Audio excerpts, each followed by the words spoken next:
ጤናስጥልኝ እንደምን ከርማችኋል? እንግዲህ ያው ከረጅም ጊዜ በኋላ ነው ተመልሼ የመጣሁት። እንደምታውቁት ከዚህ በፊት በነበሩኝ የማስተላልፋቸው መልእክቶች ነበሩ፣ ውይይቶች ነበሩ። ያው ብዙ ሰው በኢትዮጵያ ውስጥ ወይም በሀገራችን ላይ የተሻለ ነገር ይመጣል ብሎ ያሰበ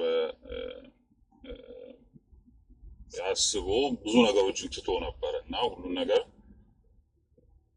ከእግዚአብሔር ጋር ከማስቀመጥ ይልቅ ወደ ሌላ ብዙ ሀሳቦች ሀሳቡን የሚያስቀይር ሀሳቡን የሚወስድ ነገር መጥቶ ስለነበረ ለእኛ ደግሞ ወይ ለምንናገረው በተለይ ኢትዮጵያ ኦርቶዶክስ ተዋሕዶ ክርስቲያኖች ላይ ሊመጣ የሚችለውን አደጋ ሊመጣ የሚችለውን ፈተና እኛ ደግሞ ምን ማድረግ አለብን የሚለውን ለረጅም ጊዜ ሳስተላልፍ ነበረ። ምናልባት ከ8 ወር ምናምን በላይ እና ነገሮች የምንጠብቃቸው ነገር ነው አሁን እየሆነ ያለው። ለብዙዎች እንደዛ አልመሰለም ነበረ። አሁንም እንግዲህ ከመናገር ወደኋላ አለ። መፍትሄው በጣም በጣም በጣም ቀላል ነው። ግን እኛ ከእግዚአብሔር ጋር እልህ ተያይዘናል። እልህ ስለተያያዝን እግዚአብሔር ለዛ እልሃችን አሳልፎ ሰጥቶናል። በቀጥታ እንትኔ ላይ ገባው ሼር እያደረጋችሁ አሁን ግን ይቅርታ እንደተለመደው ፕሮግራሜን በጸሎት ጀምራለሁ። በስመ አብ ወወልድ ወመንፈስ ቅዱስ አሐዱ አምላክ። አባታችን ሆይ በሰማይ የምትኖር ስምህ ይቀደስ፣ መንግስትህ ትምጣ፣ ፈቃድህ በሰማይ እንደሆነች እንዲሁም በምድር ትሁን። የዕለት እንጀራችንን ስጠን ዛሬ፣ በደላችንን ይቅር በለን እኛም የበደሉንን ይቅር እንደምንል፣ አቤቱ ወደ ፈተና አታግባን ከክፉ አድነን እንጂ መንግስት ያንተ ናትና ኃይል፣ ምስጋና ለዘላለሙ አሜን። እመቤቴ ማርያም ሆይ በመልአኩ ቅዱስ ገብርኤል ሰላምታ ሰላም እልሻለሁ። በሀሳብሽ ድንግል ነሽ፣ በሥጋሽም ድንግል ነሽ። አሸናፊ እግዚአብሔር እናት ሆይ ሰላምታ ላንቺ ይገባሻል። ከሴቶች ሁሉ ተለይተሽ አንቺ የተባረክሽ ነሽ፣ የማኅፀንሽ ፍሬ የተባረከ ነው። ጸጋን የተሞላሽ ሆይ ደስ ይበልሽ፣ እግዚአብሔር ከአንቺ ጋር ነውና ከተወደደው ልጅሽ ከጌታችን ከመድኃኒታችን ከኢየሱስ ክርስቶስ ዘንድ ይቅርታና ምሕረትን ለምኝልን፣ ኃጢአታችንን ያስተሰርይልን ዘንድ ለዘላለሙ አሜን። አቤቱ ሀገራችን ኢትዮጵያን አስባት፣ ከአረማን አገዛዝ ካልሆነ አገዛዝ ነጻ አውጣት። ለሀገራችን ኢትዮጵያ አስተዋይ ልቦና ፈሪሃ እግዚአብሔር ያደመረ ይስጥልን። ክርስቲያኖች እንዳይገፉ እንዳይጓደልባቸውን ጠብቅ። ለታሰሩ መፈታትን፣ ለታመሙ ፈውስ፣ ከስደት ሕዝቡን ከጥፋት ጠብቅልን። ቤተክርስቲያናቱን ገዳሙን ጠብቅልን። እንደኛ ብለን እንደኛ ክፋት ሳይሆን ስለ ቅዱሳኑ ስለ ወዳጆች ብለህ ስለ ሰማዕታቱ ለአስራት አድርገህ ስለሰጠህ ስለ እናት ስለ ቅድስት ድንግል ማርያም ብለህ አቤቱ ለሀገራችን ኢትዮጵያ ምሕረትን ስጥልን። እኛ በድለንና ልቦናውን ስጠን፣ ፍቅሩን ጽናቱን አንድነቱን ስጠን። ከአረማን ጋር በርኩሰት አንድ ከመሆን አድነን። በጨለማ መንገድ እና አባቶቻችን መንገድ ምራን። ቸር ሰው ወዳጀንና እንደ ቸርነትህ ይቅር በለን አሜን። እንግዲህ በአርስቱ ላይ እንደተናገርኩት ምን ይሻላል ለሚለው መፍትሄ እንዴት ነው ማምጣት የሚቻለው ነው። እንግዲህ ከዚህ በፊት እንደተናገርኑት አንዳንድ ማስታወስ ፈልጋለሁ መናገር ያለብንን ነገር። አንደኛ ለምን ሆንን እንደዚህ? ኢትዮጵያ በታሪኳ ትልቅ ስም የነበራት ሀገር ናት። በሀገርነት በእድሜም ቢሆን በጣም ትልቅ እድሜ ያላት ሀገር ናት። በታሪኩም ብዙ ታሪክ ያላት ሀገር ናት። በተለያዩ ሃይማኖት አስተምሮች በእኛ በምናምነው በመጽሐፍ ቅዱስ ብቻ ሳይሆን በሌሎችም ስለ ኢትዮጵያ ታላቅነት በታሪክ የተነገሩ ናቸው። እንደዛ ትልቅ መሰረት ያለው ህዝብ ለምንድን ነው አሁን እንደዚህ ሆነው? ለምንድን ነው የሆነው እንደዚህ ብለን መጠየቅ ትልቅ ጥያቄ ነው። ይሄ አለብን ትልቅ መጠየቅ ያለብን ጥያቄ ለምንድን ነው አሁን የሆነው እንደዚህ? ለምንድን ነው እንደዚህ የሆነው? ሰውን አውሬ ማድረግ ይቻላል በአሁን ባለው ሳይንስ። በሳይንስ ብቻ ሳይሆን ብዙዎቹ አሁን የምናየው ሳይንስ ብዙ አስተምሮች ያሉ ሳይንስ ነው።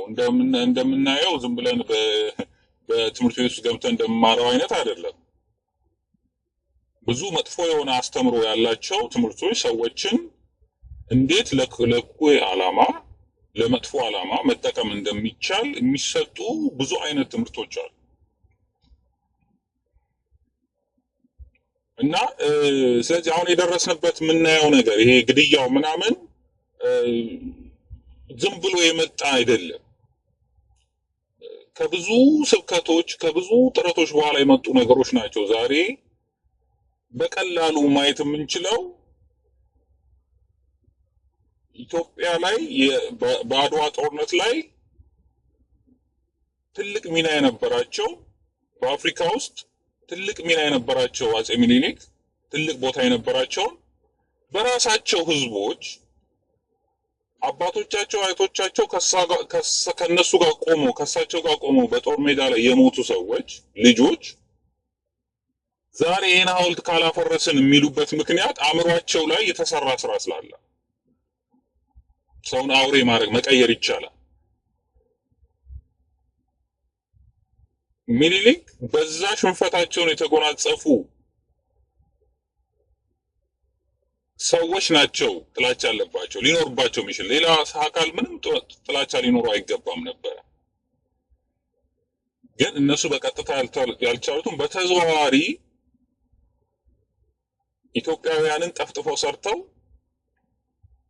ጠላት አድርገው እንዲወስዱ አድርገዋቸዋል። ግን ከመጀመሪያውኑ ነበረ መልስ መሰጠት የነበረበት። ለዛ መልስ መሰጠት ነበረበት። እዚህ ደርሶ አሁን እዚህ ደረጃ ላይ ደርሷል።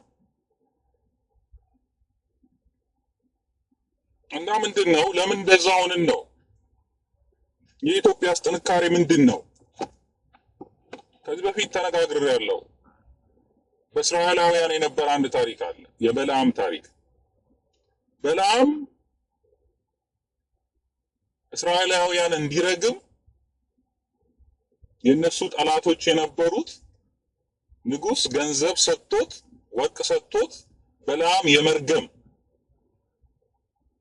ስጦታ ስለነበረው እሱ ያለ ሁሉ ይደርሳል ስለሚባል ሊረግም ወደ እስራኤላውያን ሊረግም ገንዘብ ተቀብሎ ሄደ በወርቅ እንትን ብሎ እና ከሄደ በኋላ ኢየሩሳሌም በሚሄድበት በመንገድ ላይ ነው እንግዲህ መላእክቱ አቁሞት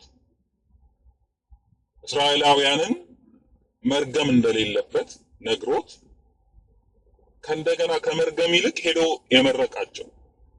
ከዛ በኋላ ይሄ የላከው ሰው ይሄን ነገር ሲሰማ ለምንድን ነው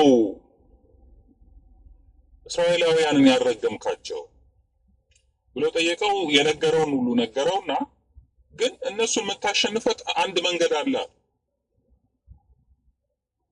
የምታሸንፍበት መንገድ ከአንተ ወገኖች የሆኑ ሴቶችን ቆነጃጅት ሴቶችን መርጠህ ወደ እነሱ ላክ። እስራኤላውያን ከነሱ ጋር በዝሙት ሲወድቁ እና ያንተ ሴቶች ደግሞ ከኛ ጋር ለመተኛት ፍላጎት ሲያሳዩ ከኛ ጋር ለመተኛት መጀመሪያ እኛ የምናመልከውን አምላክ አምልኩ በሏቸው እና የዛኔ እስራኤላውያን ለስጋቸው ፍላጎት ብለው እነሱ ላቀርቡላቸው ጣዖት ያመልካሉ። እግዚአብሔር በዚህ ቀናተኛ ስለሆነ ከነሱ ጥበቃውን ያነሳና በሚያነሳበት ጊዜ አንተ ሄደ ወቅተህ ማሸነፍ ትችላለህ። ንጉሱ በለዓም ያለውን ምክር ተቀብሎ ልክ እንዳደረገው አደረገ። እስራኤላውያን በዛ ምክንያት እንዲሸነፉ እንዲወድቁ ሆኑ። ኢትዮጵያ ውስጥ የሚሆነው ይሄ ነው። ኢትዮጵያ ውስጥ ከ1966 ጀምሮ መንገዱ የተጠረገው በዛ ወቅት ቢሆንም ከዛን ጊዜ ጀምሮ ማለት ከዛ በፊት ቢሆንም ቀስ በቀስ እያለ የኢትዮጵያ ኦርቶዶክስ ተዋሕዶ ቤተክርስቲያንን ከመንግስት ለይቶ የማውጣት ጭራሽ በአእምሯችን በእያንዳንዱ ኦርቶዶክስ አሁን በእያንዳንዱ በምጠይቅ ኦርቶዶክስ የሆነ ክርስቲያን የሆነ ቤተክርስቲያን የሚያስቀድስ ሌላ አይደለም ሄዶ ቤተ መቅደስ ይቀድስ አይደለም። ፓርላማ ውስጥ እንደዚህ ሆንልን አይደለም። ኦርቶዶክስ በመሆኑ ቤተክርስቲያን የሚሄድ ሰው ግለሰብ አንድ ኢትዮጵያዊ ስልጣን ላይ እንዲወጣ አይፈልግም። ኦርቶዶክሳዊ እኮ ነው የማይፈልገው። አንድ ሙስሊምን ብትጠይቁት ሙስሊም የሆነ ሰው ጠቅላይ ሚኒስትር እንዲሆን ትፈልጋላችሁ ወይ ቢባሉ አዎ እንፈልጋለን፣ ለዛም እንታገላለን ነው የሚሉት። አንድ ፕሮቴስታንትን ጠርታችሁ ጠቅላይ ሚኒስትር እንዲሆን ትፈልጋላችሁ ወይ ፕሮቴስታንት የሆነ ቢባሉ አዎ ነው የሚሉት። ደግሞም አሳይተውናል። በአንድ አንድነታቸውን ህብረታቸውንና እነሱ ያላቸውን ፍላጎት አሳይተዋል። ፕሮቴስታንት በመሆኑ ብቻ ነው የሚደግፉት። ፕሮቴስታንት በመሆኑ ብቻ ነው አሜሪካ ውስጥ መጥቶ አቀባበል ያደረጉት። ማን ናቸው ብላችሁ እንዳለ ስታዩ መደገፋቸው ወንጀል ነው አይደለም፣ ትክክል ናቸው። አንድ ሙስሊም መጥቶ እኔ ነው ማየት የምፈልገው ሙስሊም መሪ ነው ማለቱ ወንጀል አይደለም፣ ትክክል ነው። ዓለም ሁሉ የሚለው ይሄንን ነው። ኢትዮጵያውያን ኦርቶዶክሳውያን ብቻ ነን ይሄን የማንለው። ከእግዚአብሔር ጋር እልህ የያዝ ነው። ከኃይለ ሥላሴን የማውረድ የእግዚአብሔርን ቤተ መቅደስ ክርስቲያን የእግዚአብሔር ምልክት የሆነውን ነው አንፈልግም ያለው ራሳችንን። ማንንም በሚሆነው ነገር ጥያቄ ተጠያቂ ማድረግ አንችልም። አሁንም እልህ ያለን እኛ ነን። ምክንያቱም አሁን በምናስተላልፈው መልእክት እንኳን መልስ የሚመልሰው ኦርቶዶክሳዊ እንዲሆን የማይፈልገው። ስለዛ እግዚአብሔር ይተውናል። አልፈለግንማ። በሌላ እኮ ተአምራቱን እያሳየን ነው። አሁንም ድውያንን ይፈውሳል እያየን ነው። ታዲያ ለምንድን ነው የኢትዮጵያን የመንግስት ነገር የማያስተካክለው ካልን አልፈለግንም፣ መሪ አልፈለግንም። ምን እንዲሆን ነው የፈለግነው? ሰው መውጣት አለበት እኮ ከዛ። እንዲህ ዝም ብሎ መብረቅ ምናምን አውርዶ እነዚህ እንዲያጠፋ ነው ፈልገው ወይስ እንዲወርድ ነው? ምንድን ነው የፈለግነው?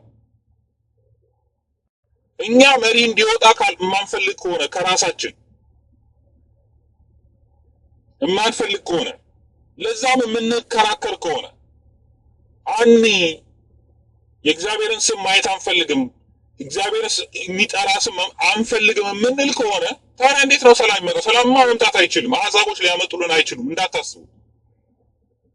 ሞከራችሁ፣ ይኸው በፈለገው አይነት ነገር ቢሆን ማምጣት አይችሉም። ኢትዮጵያ ውስጥ አትችሉ፣ አይሆንም። እንደ ሌላ ሀገር አይደለችም ኢትዮጵያ። ስለዚህ እናንተ የምትሉት ነገር ኢትዮጵያ ውስጥ ያለ ነገር አለ። ስለዚህ አትችሉም፣ ሰላም ማምጣት አትችሉም በኢትዮጵያ ውስጥ። ኢትዮጵያ ውስጥ ልክ የምድራዊ ኑሮ ሰላም ፈልጋችሁ ክርስቶስ ያለው ሰላም ሳይሆን የሐሰቱን ሰላም ሃይማኖት የሌለው ከፈለጋችሁ መጀመሪያ ቤተክርስቲያኗ መጥፋት አለበት። ቤተክርስቲያንን አጥፍተው ነው ያን ሰላም ማምጣት የሚፈልጉት። ይሄ ምድራዊ ሰላም የምትፈልጉት ሰላም ሌላው ዓለም ላይ እንዳለው ሰላም ማለት። ቤተክርስቲያን እያለች ግን ሰላም አይኖርም ለአሕዛቦቹ። እኛ ግን ሰላምን ማምጣት የምንችለው ሃይማኖታችን አጥብቀን ስንያዝ ነው። ለዚህ ነው የኢትዮጵያ ታሪክ የጦርነት ታሪክ ነው። ሰውን ወረው እኮ አይደለም እኮ የሰው ሀገር ወረው አይደለም። ጠላት ሲመጣባቸው ነው። ምን ፍለጋ ነው የሚመጣው? ያችን ቤተክርስቲያን ለማጥፋት። ላይላኑ እንደምናስበው አሁን የተፈጠረው ነገር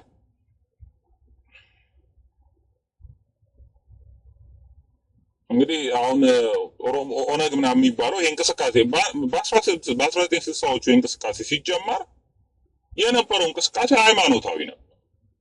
ኦነግ ከመመስረቱ በፊት አይኤፍኤል የሚባል ድርጅት ነበር። ኦሮሞ እስላሚክ ንቅናቄ ግንባር የሚባል ድርጅት የነበረው። ይህንን በግልጽ ሰሞኑን በፌስቡክ እንዳለ ስለጥፎ ነበር የሚታይ፣ ዊኪፒዲያ ላይ የሚታይ፣ በቴሌሎች ዌብሳይት ላይ የሚታይ፣ በዓለም አቀፍ የቴሮሪስት እንትኖቹ ላይ ቡድን መሆኑ የሚታይ ማንበብ የሚቻል ይሄን ነው እየተለጠፈ ያለው። ይህንን ነገር ዲና የሚያደርጉት ኦርቶዶክሳውያን ናቸው፣ ለማወቅ የማይፈልጉት። እንዴት ይሆናል የሚሉት አለ። እንደዚህ አይነት ድርጅት ገና በኃይለ ሥላሴ ጊዜ የተቋቋመ ነው። ጃራ አባገዳ ይባላል። የወተር ሰው ነው ሰውየው። እስላማዊ ኦሮሞ እስላማዊ ንቅናቄ ግንባር እስላማዊ ኦሮሞ ንቅናቄ ግንባር የጀመረው ጃራ የሚባል ሰው ነው። ያ መስራቹ ነው። ይሄ ሰው በአንድ እንኳን ወደ 30 የሚጠጉ የወተር ላይ ያሉ ክርስቲያኖችን አርዷል። አሁን አይደለም፣ በደርግ ጊዜ ነው የምላችሁ። ደርግ ገና ስልጣን ላይ እንደመጣ በ27 ዓመት ውስጥ የነበረው አይዲዮሎጂ ይሄ ነው። ለምንድን ነው ኦሮሞ እስላሚክ ንቅናቄ ግንባርን ማውጣት የፈለጉት? የምትለውን ማውጣት የፈለጉት እስላሚክ የሚባለው ከዌስተርን ጋር ከየትኛውም ዓለም አቀፍ ጋር እንደማያዋጣቸው ስለሚያውቁ ወይም አሸባሪ ተብለው በሌላ ነገር እንደሚፈረጁ ስለሚያውቁ ያቺን አወጧትና ኦሮሞ ንቅናቄ ግንባር ተባለ፣ ኦነግ ተባለ። ወይም ከወለጋዎቹ ፕሮቴስታንት ከሆኑት ጋር ከነሱ ጋር ጆይን አድርገው እምለዋን አወጡ። ግን በአይዲያ ደረጃ ጸረ ቤተ ክርስቲያን ናቸው። ይህንን በግልጽ ለጥፈዋል። ዌብሳይታቸው ላይ አለ። ቤተ ክርስቲያን እንደሚቃወሙ በግልጽ የሚናገሩት ነው። በ27 ዓመት ድርጊታቸውም አይተናል። ቤተ ክርስቲያን ሲቃጠል፣ ካህናት ሲታረዱ። ይሄ እውነት አይደል እንዴ? የት ነበር የነበር ነው እኛ? ይሄ እኮ እውነት ነው፣ የነበረ እውነት እኮ ነው። በሐረር የነበረ ሰው ያውቃል። በአሩስ የነበሩ ያውቃሉ።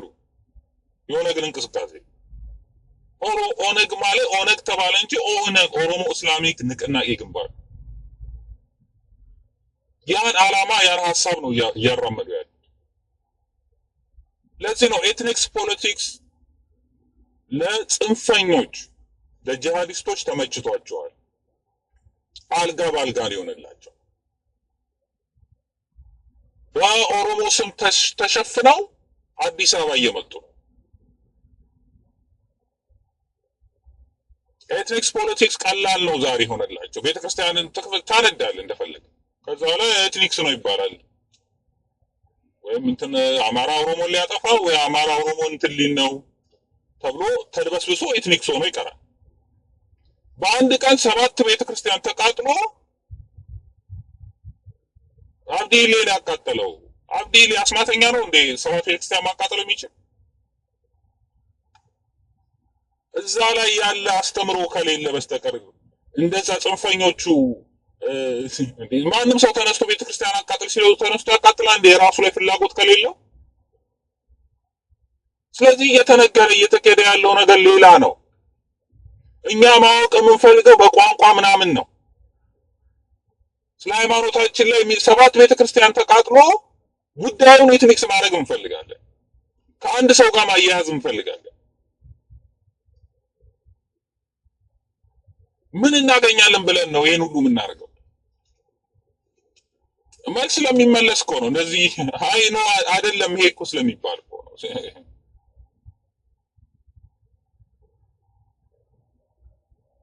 ምን እንደሆነ የምንፈልገው እኛ ሌላ የምንፈልገው የሆነ የተፈጠረ ብቻ የእግዚአብሔር ስም የማይጠራበትን የሆነ ሀገር እንፈልጋለን መሰለኝ። ኢትዮጵያ እንደዛ እንድትሆን ስለምንፈልግ። እነሱ ግን ምንም አይመስላቸውም። የኢትዮጵያ ባንዲራ የክርስቲያን ባንዲራ ነው ፊት ለፊት ነው የሚናገሩት አይደል? ፊት ለፊት ነው እኮ የሚነግሩን። ሆኖ እኮ አይፈሩም። እነሱ ናቸው ኢትዮጵያ የገቡት። ሲያርዱ፣ ክርስቲያን ሲያገሉ፣ ቤተክርስቲያን ሲያቃጥሉ የነበሩ ናቸው። ይቅርታም አልጠየቁ። እንደው ይጠይቁ እንኳን ቢባል የጠየቀው መንግስት ነው እንዴ ስላሰርኩበት ምናምን ይቅርታ ያለው። እነዚህ ግን ስለገደሉት አለመጠየቃቸውን እኮ ስራቸው እያየን እኮ።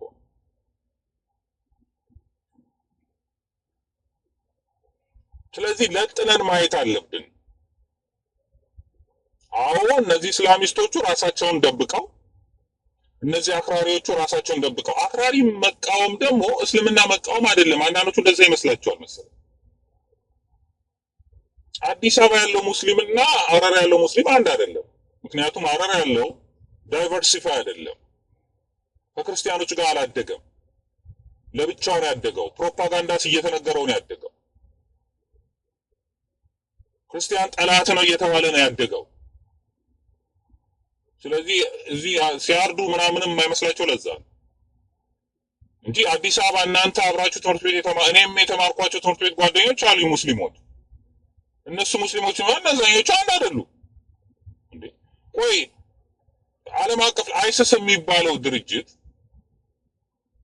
እስላማዊ ድርጅት መንግስት አቆማለሁ ነው ያለው። እስላማዊ መንግስት አቆማለሁ ስላለ ሙስሊሙን ይወክላል ወይ? እሱን አይሲስን መቃወም ሙስሊምን መቃወም ነው? እንደዛ የሚል ሙስሊም ካለማ ራሱ አይሲስ ነው ማለት። ስለዚህ ኦነግ የሚባለው ኦሮሞ እስላሚክ ንቅናቄ ግንባርን መቃወም እስልምናን መቃወም አይደለም።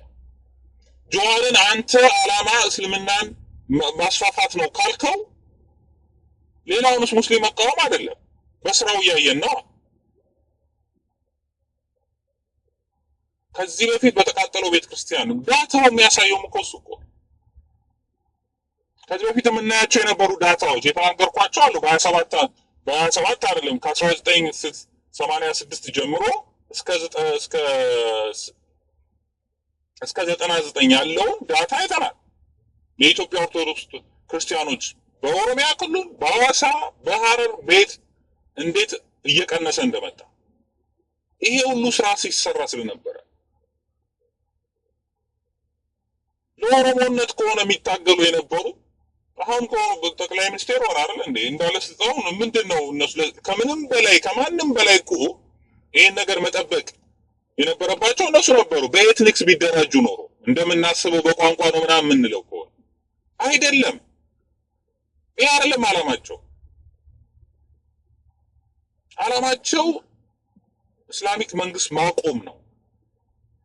ይሄ ነው ዋናው ዓላማቸው። ምንም አይፈሩም እኮ እነሱ እንደዚህ እኛና ሾንም ሆኗል እንጂ እነሱ ምንም አይፈሩም።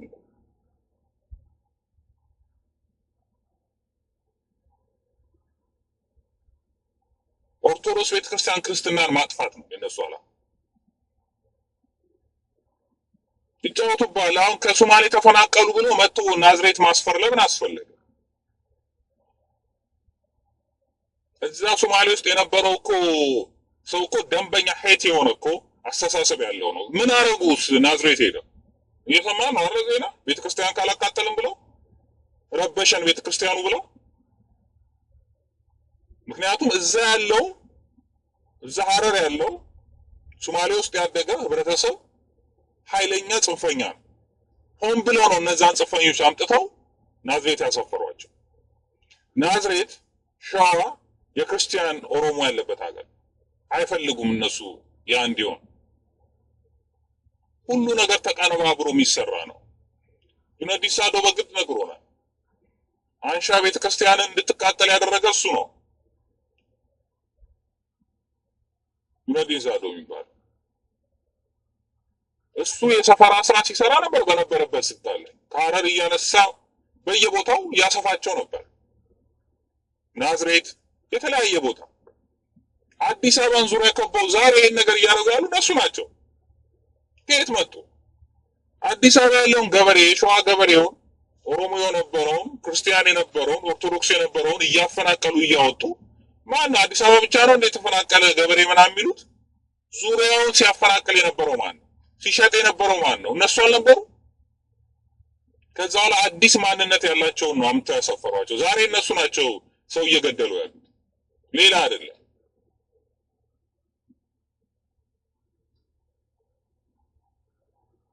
እውነታው ይሄ ነው። ይሄን ሸሽተን የት እንደምንገባ እኔ አይገባኝ። ሃይማኖት በሰው ልጅ ማንነት ውስጥ ያለው ሚና ከምንም ከማንም በላይ ነው። ሃይማኖት የሃይማኖት ማንነት ከብዙ ሺህ ዓመት ሙሉ የቆየ ነው። ኢትዮጵያ ውስጥ 2000 ነው የምንለው አይደለ? ክርስትና ረጅም እድሜ የመቆየት ማንነት ነው። የምንበላውን የሚወስን ነው። የምንጠጣውን የሚወስን ነው። የምናገባውን የሚወስን ነው። የምንለብሰውን የሚወስን ነው። በሙሉ ባህላችን የተመሰረተው የሰው ልጅ ማንነት ሃይማኖት ነው። ሃይማኖት በፖለቲካ ውስጥ ትልቅ ሚና አለው። ይሄን ዲናይ የምናደርገው ኦርቶዶክሳውያን የሆነን ብቻ ነው ይሄን የምንዋሸው። እስልምና አይልም፣ ሙስሊሞች አይሉም። ዋጋ እንዳለው ስለሚያውቁ ማንም እነሱ መሪ እንዲኖር ይፈልጋል። የነሱ አማኝ ነው። በዋናነት እንኳን በትንሹ እንኳን አይተናል። በአዲስ አበባ ስልጣን ላይ የተቀመጠ ጊዜ ምን እንደተደረገ አይተናል። አሁን ሀረር ውስጥ በተዘዋዋሪ እኮ እነሱ ነው የሚገዙት። ድሬዳዋ ውስጥ በተዘዋዋሪ ማን ነው የሚገዛው? ስለዚህ ምን እየሆነ እንዳለ ለምንድን ነው ማሰብ ያቃተን? ራሳችንን ስለመከላከል ነው ማወራው። እናጥቃ ምናምን አይደለም።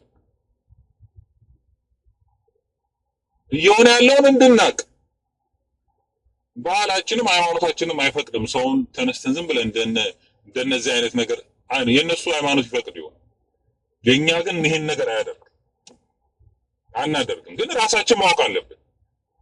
ራሳችንም በጎሳ ማሰብ የለብንም። የጎሳ የበላይነትን ማውረድ አለብን። በክርስትና አንድ መሆን አለብን። በቤተክርስቲያን አንድ መሆን አለብን። ጤናነታችን መጠበቅ አለብን። ይሄን ነው እያወራን ያለው። ይሄን ነው።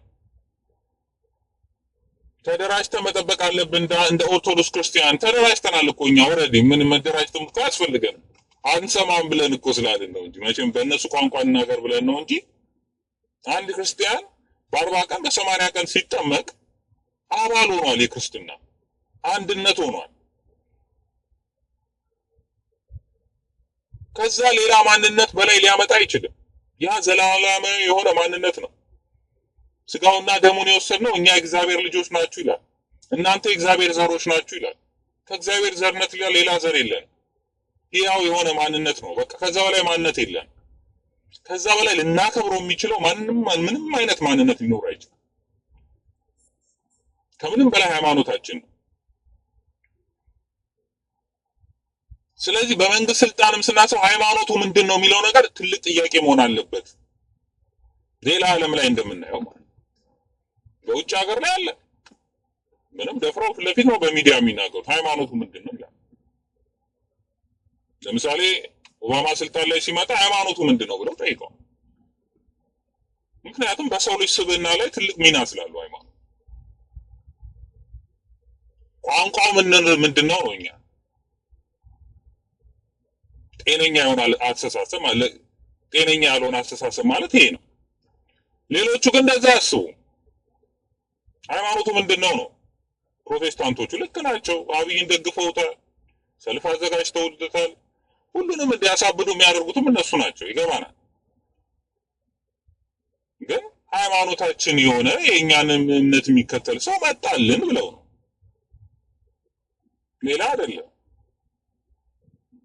ሙስሊሞቹም ሴም ቲንግ እንደዚህ አይነት ሰው ቢመጣ ፈቃደኞች ናቸው። ስላልሆነም አሁን ረብሻውን የጀመሩት እነሱ አይፈልጉማ። ገና እነሱ የሚፈልጉት መንግስት ገና አልመጣም። ለራሳቸው የሚፈልጉት እስላማዊ የሆነ መሪ እንዲመጣ ነው የሚፈልጉት። ስለዚህ አምጻሉ፣ ይገላሉ።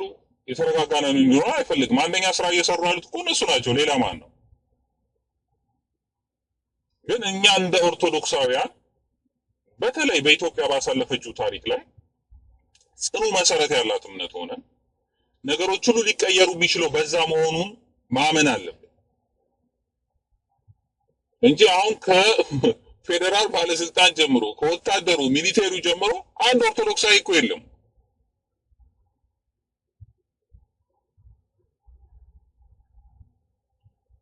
ሃይማኖታችን በምድር ላይ ስራ መስራት አለብን። ለዚህ ነው ህግ የተሰጠ። አንድ የሚያታልሉበት ነገር ይሄ ካመንክ ትጸድቃለህ የሚሉት የፕሮቴስታንታዊ እምነት አስተሳሰብ እመን፣ በቃ የትም ቦታ ሆነ እመን እንጂ ምናምን። ግን ህግ አለ፣ ህግ ተሰጥቶናል። 10ቱ ትእዛዛት በምድር ላይ ከሰው ጋር ስንኖር ከህዝብ ጋር ስንኖር ጠብቀን ቆይተን የምናኖራቸው ህጎች ናቸው። ከህጎቹ ትልቁ ደግሞ እግዚአብሔር በፍጹም ልብ በፍጹም ሐሳብ ውደደው የሚለው ህግ ነው። እንዴት ነው በፍጹም ልብ በፍጹም ሐሳብ የሚለውን ህግ እንዴት ነው የምንመሰርተው? እንዴት ነው በተግባራዊ የምናደርገው? ለምሳሌ አንድ ሰው አትስረቅ የሚባለው ህግ ካለ ባለመስረቅ ህጉን ፈጸመ ማለት ነው። ከሰረቀ ህጉን አፈረሰ ማለት ነው። አታመንዝር የሚለው ህግ አለ። ካመነዘረ ህጉን አፈረሰ ማለት ነው። ካላመነዘረ ህጉን ጠበቀ ማለት ነው። እግዚአብሔርን በፍጹም ልብ በፍጹም ሐሳብ ውደደው የሚለው ሕግ በምንድን ነው የሚተረጎመው? ለምሳሌ ባልንጀራ እንደራስ አድርገው ውደድ ብሎ በምንድን ነው ባልንጀራ እንደራስ አድርገው ውደድ የሚለውን ሕግ የምንጠብቀው? የተራበውን በማብላት፣ የተጠማውን በማጠጣት፣ የታረዘውን በማልበስ፣ እንግዳ የሆነውን በመቀበል፣ የታሰረውን በመጠየቅ፣ የታመመውን በመጠየቅ። ይሄ ነው ባልንጀራክ መውደድ በስራ መተርጎም ማለት። እንዲህ ሕጎቹ ዝም ብለው ተቀምጠው እኮ የምናነባቸው አይደለም፣ በስራ የምንተረጉማቸው ናቸው። ታዲያ እግዚአብሔርን በፍጹም ልብ በፍጹም ሐሳብ ውደደው ማለት በምንድን ነው የሚተረጎመው? ሕግ ሁሉ በስራ የሚተረጎም ስለሆነ እግዚአብሔርን በማምለክ አይደለም። እግዚአብሔርን ማምለክ እግዚአብሔርን ማመን ነው እንጂ እግዚአብሔርን መውደድ አይደለም። አምልኮተ እግዚአብሔር ሌላ። ታዲያ ባልንጀራ እንዴት አድርገው ሰደው እግዚአብሔርን በፍጹም ሐሳብ ውደደው የሚለው ሕግ እንዴት ነው የምናደርገው ከተባለ ራሱ ክርስቶስ አስተምሮ በምድር ላይ ስንኖር ያስተማረን ትምህርቶች አሉ። ማለት የሰራ ለምሳሌ ጥምቀትን ባርኮ እኛም እንድንጠመቅ ሆኗል። ትህትናን አስተምሮናል ራሱ እግር አጥቦ የሐዋርያት። ሌሎቹም እያደረጋቸው የነበሩትን ነገሮች እኛ እንድናደርጋቸው ነው። ጾመን ባርኮንናል፣ እኛ የምናደርጋቸው ናቸው። በዛ ሂደት ውስጥ ግን አንድ ነገር እናያለን። ምንድን ነው? ቤተክርስቲያንን የቤተክርስቲያን ዙሪያ ተቀምጠው ቤተክርስቲያንን መነገጃ ያደረጓትን በጅራፍ እየገረፈ ሲያስወጣ አይተን። ለዛውም ይህ በሚሆንበት ጊዜ ሐዋርያት ምን አስታወሱ? ገረማቸው። ከዛ ፊት አይተው አያውቁም ነበር። እንደዚህ የተራበውን ያበላል፣ የተጠማውን ያጠጣል፣ አሳ እያበረከተ አውጥቷል። ይሄን አሳይቷቸዋል። ለሰው ማዘን እንደሚገባ አይተው አያውቁም ነበር። ግን አንድ ነገር አስታወሱ። በመዝሙረ ዳዊት ላይ የቤት ቅናት ትበላኛለችና የሚለውን አስታወሱ ይላል። ስለዚህ እግዚአብሔር መውደዳችን የሚታወቀው ለቤተ ክርስቲያን ቀናተኛ መሆናችንን ስናሳይ ነው በስራ። ክርስቶስም ያስተማረን ይሄንን ነው። ለቤተ ክርስቲያናችን ቀናተኛ መሆን የሚገባው ሁሉም ነገር እንከተላለን መሆን እንዳለብን። ፍቅረ ቢጽና ፍቅረ እግዚአብሔር የተለያዩ ናቸው። ባልንጀራን እንደራስ ውደድ አድርገህ አለ እንጂ እንደ እግዚአብሔር አድርገህ ውደድ አላለም። እነዛ መውደዶቹን በእውነቱ ለይተን ማወቅ አለብን። እግዚአብሔርን ስንወድ ፍጹም ነው። ከቤተሰቦቻችን፣ ከራሳችን፣ ከልጆቻችን ከምንም በላይ አስበልጠን ነው እግዚአብሔርን የምንወድ። መውደዳችን የሚታየው ደግሞ ለቤተ ክርስቲያኑ ቀናተኛ ስለሆነ ለቤቱ። ይህን ክርስቶስ በስራ አሳይቷል። ስለዚህ ባልንጀራን አድርገህ ውደድ የሚለው ከእግዚአብሔር ፍቅር በላይ ሊሆን አይችልም።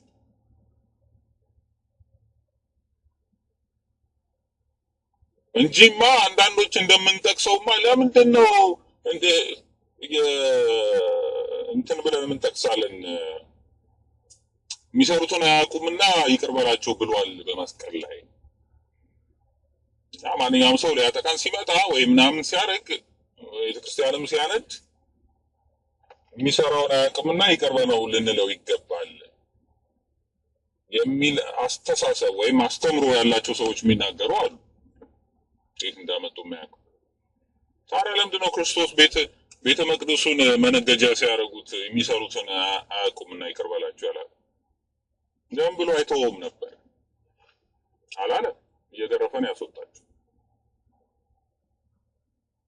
እዛ ጋር የማዳን ስራ በአዳም ስጋ ሆኖ ያለውን የተናገረውን ነገር በሌላ ማስመሰል እንፈልጋለን። ሁለተኛ፣ ሌላው ደግሞ ስቅላቱን ሲያደርሱበት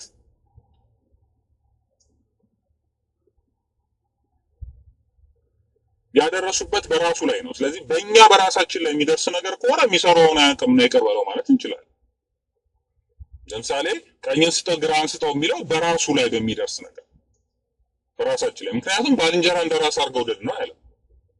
በራሳችን ላይ ሊያደርሱ የሚችሉትን ነገር መተው እንችላለን። አሁን እያወራን ያለው በራሳችን ላይ በሚደርስነት ብቻ ሳይሆን በቤተ ክርስቲያን ላይ በሚደርሰው ነገር ላይ ነው። የእግዚአብሔር ቅናት ህግ የሚፈጸመው ማለት ነው። እግዚአብሔርን መውደዳችን የሚታወቀው በእኛ ላይ ስለሆነ ነገር አይደለም፣ ቤተ ክርስቲያን ላይ በሚደርሰው ነገር ላይ። ያን ነው ቤተ ክርስቲያን ልንጠብቅ ልንቃወም የሚገባው። ከቤተ ክርስቲያን ጎን ልንቆም የሚገባው ቤተ ክርስቲያን ላይ በሚደርሰው ነገር አይደለም። ስለዚህ ዝም ብንል ከሆነ ቤተ ክርስቲያን ሲያቃጥሉ፣ ቤተ ክርስቲያን ሲያጠፉ ዝም ብለን የምናይ ከሆነ ህግ እየፈጸመን አይደለም፣ እየጣስን ነው። ህግ የእግዚአብሔርን ትእዛዝ እየሻርን ነው።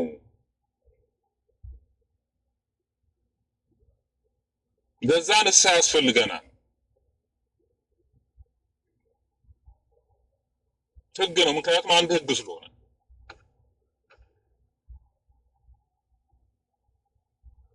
ሰባት ቤተክርስቲያን ዋቅ ያደረግነው ገና ለገና የሆነ ነገር ይመጣልናል ብለን በስጋችን ስላሰብን ሌላ አይደለም። ገና ነገር የሆነ ነገር ይመጣል እያለን ግን አይመጣም። ሰው ለእግዚአብሔር ቤተ መቅደስ ቀናተኛ ከሆነ ከዛ በላይ ጥፋት ምን ይፈልጋል? የተሻለ ነገር ይመጣል ብለን እንዳናስብ። የተሻለ ነገር እየመጣ እንዳልሆነም እንኳን አንደኛው ማሳያ እኮ ነው። ነገሩ ሁሉ ከእግዚአብሔር እንዳልሆነ ማሳያ ነው። አንዳንዶች አምልከዋል፣ አምልኮት ውስጥ ሁሉ ገብተዋል። ሁሉ ነገር ከእግዚአብሔር እንደተሰጠ ሰው እየተናገሩ ነበር፣ ከቤተ መቅደሱ ሳይቀር። ግን አይደለም፣ ይሄ እግዚአብሔር አይደለም ብሎ ምልክት አሳየ። ከእግዚአብሔር የሆነ ነገር አይደለም እናንተ እያወራችሁ ያሉት፣ ወይም እኔ የምፈልገው ይሄ አይደለም።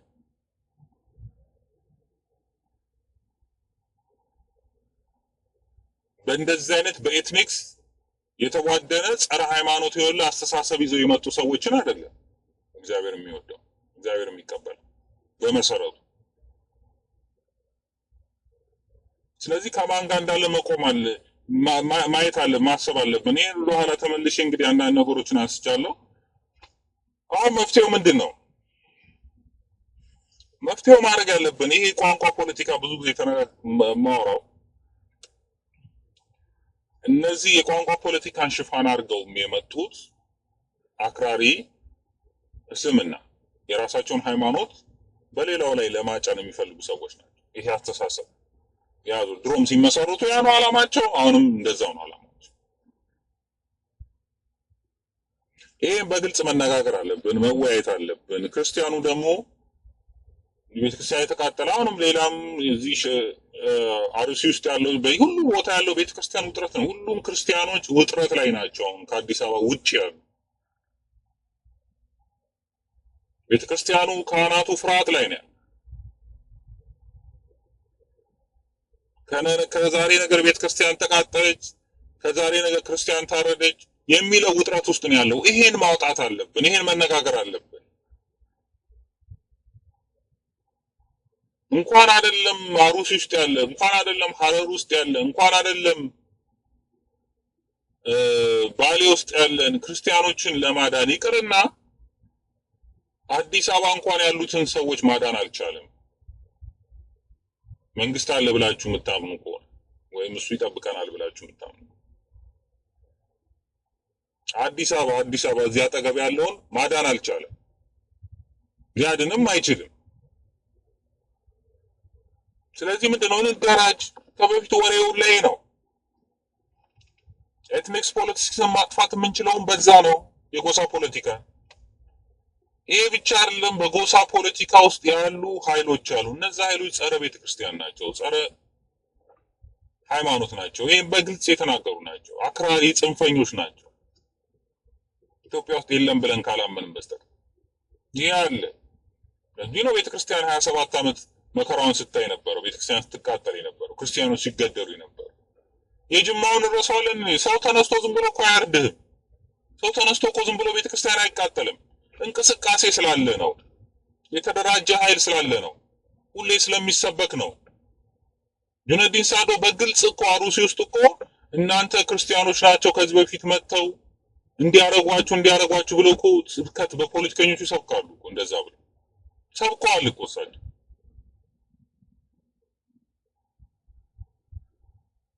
ስለዚህ በሚገባ ማወቅ አለብን። እነሱ በሚፈልጉት መንገድ እንድንደራጅ ነው። እነሱ በቋንቋ እንድንደራጅ ነው የሚፈልጉት። ክርስቲያኑ እርስ በርስ እንዲባላ፣ እርስ በርስ እንዲናከስ ነው የሚፈልጉት።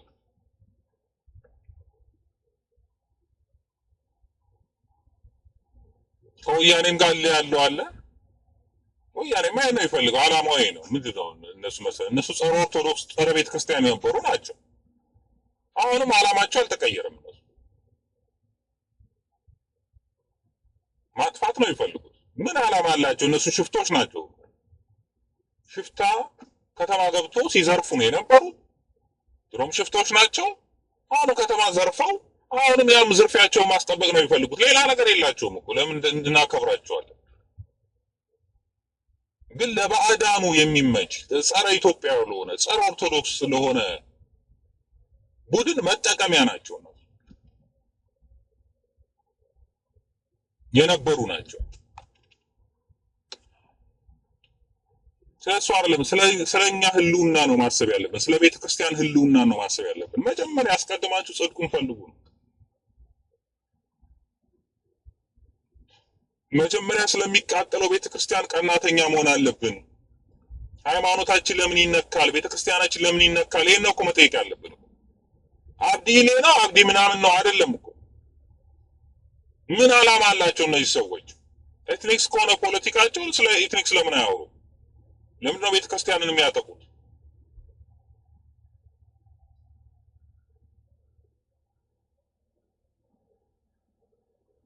ያን መለየት ያስፈልጋል። በእነሱ ጠላቶቻችን ማን ነው የሚለውን ነገር ገልጸን ማውጣት አለብን።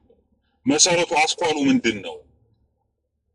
ከሆነ እንቅስቃሴም ሆነ ሌሎችም ጽንፈኛ ምናምን እንቅስቃሴ በስተጀርባ ማን ያለው የሚለውን ነገር ማየት አለብን። ግልጽ ነው። እነሱ ራሳቸው መፍቱን አልሰፈኑም። በየዌብሳይታቸው ነው የለጠፍኳቸው ሜሴጆች ሁሉ የምታያቸው ናቸው። ማን ከማን ጋር ግንኙነት እንዳለ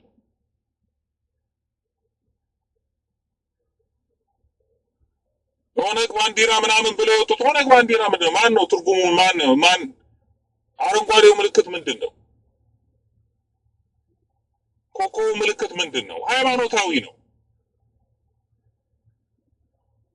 እና ይሄ ሆን ብለው አሁን ዛሬ ይመጣው ሰው የደግፈውት አይደለም። አይዋደዱም። እርስ በርስ ጠብ አለባቸው። ወለጋው ከአሩሲው ጠብ አለ። ስለዚህ ይሄ የሚመጣው ሰውዬ ደግሞ የሻምፖ ሰው ነው፣ የወለጋ ሰው ነው። አይዋደዱም። ግን እነሱ ማሳየት የሚፈልጉት እላቸው ማሳየት ህዝቡ ዝም ብለው ያን ባንዲራ ይዘው ይወጡት። እነዚህ በጣም አክራሪዎቹ ማለት ኢትዮጵያ ውስጥ የቋንቋ ፖለቲካ የሚባል ነገር የለም፣ ውሸት ነው። ኢትዮጵያ ውስጥ ያለው የሃይማኖት ጽንፈኝነት፣ ዘረኝነትም የለም። ዘረኝነት ሲጀመር ቋንቋ ዘረኝነት ሊኖር አይችልም። አካላዊ ማንነት ነው ዘረኝነት። አካላዊ ማንነት ነው። ወይ ጥቁር ወይ ነጭ ስትሆን ነው፣ ወይ ሌላ አይነት ቅርጽ ሲኖር ነው እንጂ ወይ ቻይና ወይ አረብ ስትሆን ነው። የተለየ ዝርያ ካለ ነው ዘረኝነት የሚባለው፣ ዘር ማጥፋት የሚባለው። ይሄ ቋንቋ ልዩነት ነው። የቋንቋ ልዩነት ማንነት ደግሞ መሰረት ያለው እንኳን ማንነት አይደለም። በቋንቋ መነጋገር ቋንቋ ባህልን መመስረት አይችልም። ሃይማኖት ግን ይችላል። ሃይማኖት ሁሉም ማድረግ ይችላል። ስለዚህ ይሄ ሁሉ የምታዩት እንቅስቃሴ ሃይማኖታዊ የሆነ እንቅስቃሴ ነው። ማን ነው ከሆነ ጋር ለምንድን ነው ማን ነው የሚደግፈው የሚለውን እኮ ማየት እንችላለን። አዲስ አበባ ውጡልን ሌላ አይደለም። ሃይማኖት ክርስቲያን ውጣ ነው በቃ። ክርስቲያንን ግደል ነው። የተገደሉት ናቸው። እኛ ሌላ ማንነት እንፈልጋለን አይደል?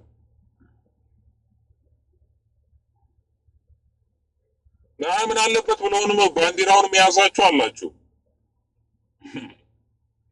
ግን ከዚህ ከኦነግ በስተጀርባ የተደረጉ ስራዎች ማሰብ ነበረባችሁ። ስንት ቤተ ክርስቲያን ተቃጥሏል፣ ስንት ክርስቲያኖች ተገለዋል፣ ስንት ካህናት ተገለዋል። የቀርቡ እንኳን በጅማ የተደረገውን ማየት እንችላለን። ማን ይሄን ያደረገው? ዞሮ እነዚህ ጽንፈኞች ናቸው። አላማቸው ይሄ ነው። ኢስላሚክ የሆነ መንግስት ማቋቋም ነው። ይሄ የሚገባኛል የሚሉት ለዛ ነው። በጣም ተመችቷቸዋል። የቋንቋ ፖለቲካ ቤተክርስቲያንን ለማጥፋት ክርስቲያኑን ለማፈናቀል ስም እየሰጡ ብቻ ማፈናቀል ነው። ይሄ ጋሞ ነው፣ ይሄ ሲዳሞ ነው፣ ይሄ አማራ ነው እያሉ ማፈናቀል ነው። በቃ መግደል ምናምን በቃ ራይ ማንም ይጠይቃቸው የለም። ኦሮሞ ሊሆን ይችላል ይገሉታል፣ ግን ክርስቲያን ከሆነ ይገሉታል። ከዛ የሆነ ስም ይሰጠዋል። ክርስቲያን ያቃጥላሉ። ከዛ ላይ ኦነግን ያቃጠለው ወይ የሆነ ሱማ ምናምን ከሌን ያቃጠለው እኛም ለራሳችን እንላለን ቶሎ ብለን። ምክንያቱም ሪስፖንሲብል ስላለብን ኃላፊነት እንዳይሰማን ኃላፊነት አለብን። ለዚህ ሁሉ ለሚደርሰው ቤተክርስቲያን ላይ ጥፋት አንደኛው ተጠያቂዎች እኛው ራሳችን ነን። እኛ ኦርቶዶክሳውያን ክርስቲያኖች ከራሳችን መሪ እንዲወጣ ማንፈልግ፣ የእግዚአብሔር ስም እንዲጠራ ማንፈልግ። አባቶቻችን ምልክታቸው እሱ ነበር። ሌላ የነበራቸው አርማ አልነበረ። ዝም ብለው ጀግኖች ሆነው አይደለም እኮ የውጭ ወራሪዎችን የታገሉት ድል ያደረጉት እግዚአብሔር ስለረዳቸው ነው። ኃይላቸውን በእግዚአብሔር ላይ ስላረጉ ነው። መስቀል ነው ምልክታቸው። ታቦት ነው ይዘው የወጡት። ድል አደረጉ። ይሄ ማን ይከለክለናል? አሁን ማንም አይፈነጭም ነበር። ግን እኛ ስለሰጠን ነው። እኛ አሳልፈን ስለሰጠን እላችን ደግሞ ከእግዚአብሔር ጋር ስለሆነ ነው። እግዚአብሔርን ስላልፈለግን የእግዚአብሔር ምልክት በሀገራችን ላይ ማየት ስላልፈለግን ብቻ እነሱ ነው የሚሰጡት ለኛ ምልክት። ለእነሱ እንታገላለን። ጭራሽ ማውራቱ ላይ አንፈልግም። እነሱ ግን ምንም አይፈሩም ሲናገሩ፣ እኛ ግን አናነሱም።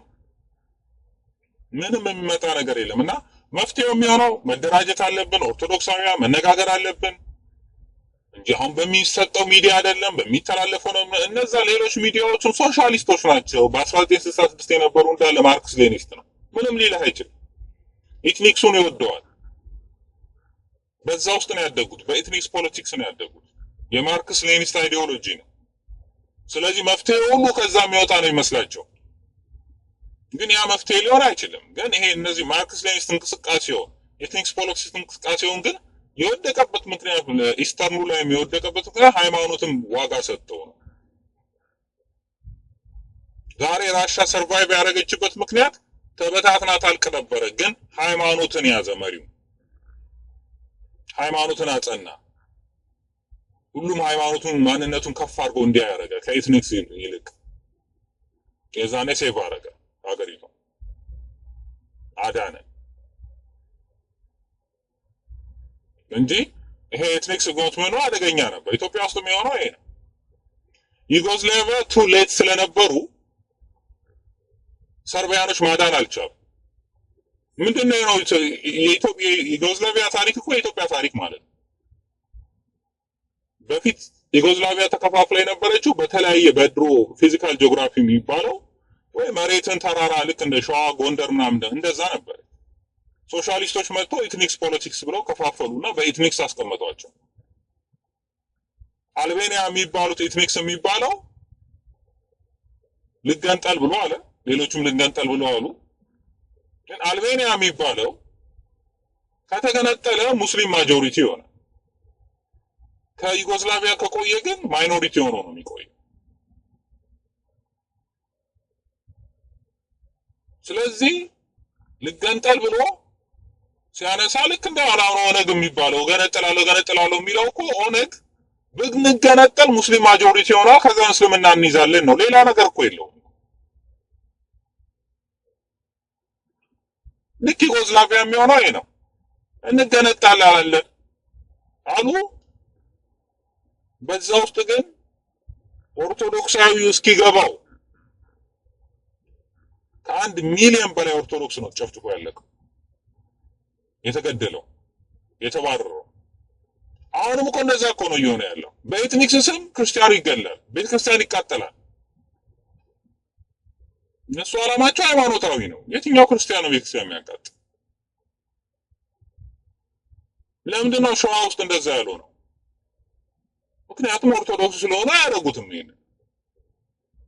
አሁን ግን አዲስ አበባን ዙሪያ ግን የሸዋን ገበሬ አስነስተው ራሳቸው ሰፍረውበታል። እነ ጁነዲን ሳዶ ያደረጉት ለዚህ ነው። ባለስልጣን ታቦትን እንዲፈናቀል ያደረገችውና እንትን ውስጥ እንዲገባ ያደረገችው ባለስልጣኗ ሙስሊሞች ባለስልጣኖቹ እንዳለ እነማን ናቸው? ክርስቲያኖች ናቸው። በኦሮሚያ ባለስልጣን የሚባሉት ወይ ፕሮቴስታንት ወይ ሙስሊም ነው።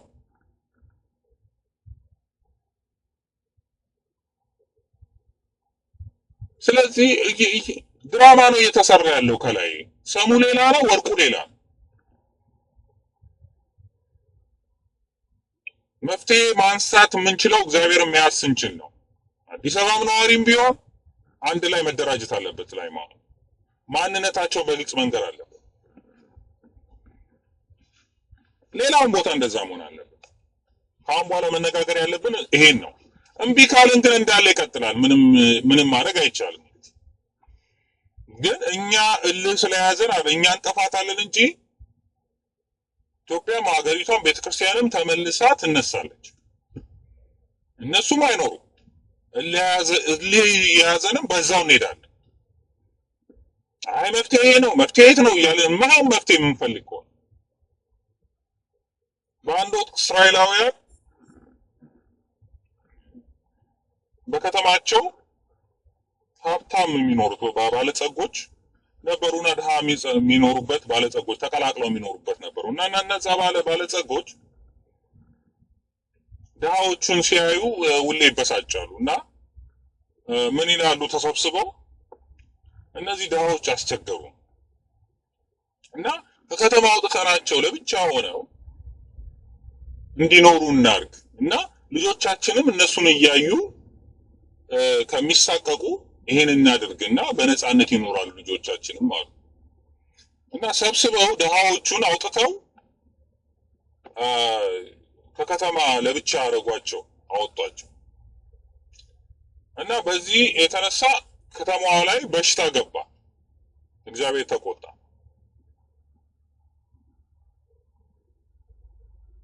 እና በሽታ ሰው ሲያልቅባቸው አማኞች ናቸው፣ እግዚአብሔርን የሚያምኑ ናቸው። ከዛ ላይ በዛ በነበረው ለካህኑ መስዋዕት አድርግልን ይላል። ሀብታሞች ስለሆኑ በብዙ የሚጠበቅ የእህል መስዋዕት ያደርጋሉ።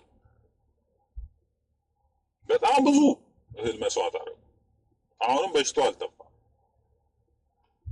አይ በቃ አሁን ደግሞ የከብት መስዋዕት የእህሉን እግዚአብሔር ባይፈልገው ነው የከብት መስዋዕት እናድርግ ብለው አረጉ። እሱ ነው አንዴ በሬ አንዴ በግ እያደረጉ እየሰበሰቡ ማቃጠል ሆነ ዝም ብሎ። ከዛ በኋላ ይሄን ሲደረግ የእግዚአብሔር ሰው ስለሆነ እዛ ካህኑ እሱም አልገባውም ነበር ምን እንደሆነ።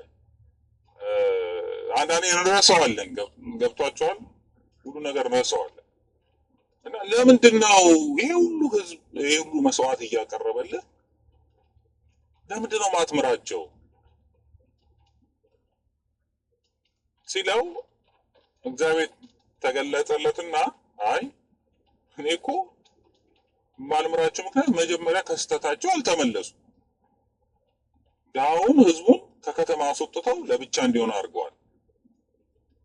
ያ ነው ጥፋታቸው። ያን ካላረጉ በስተቀር ያልምራቸውም ማለት። ከዛ በኋላ ይሄ ካህን ሄዶ ለህዝቡ ይነግራቸዋል። ሲነግራቸው እንደዛ ነው እንዴ ያሉ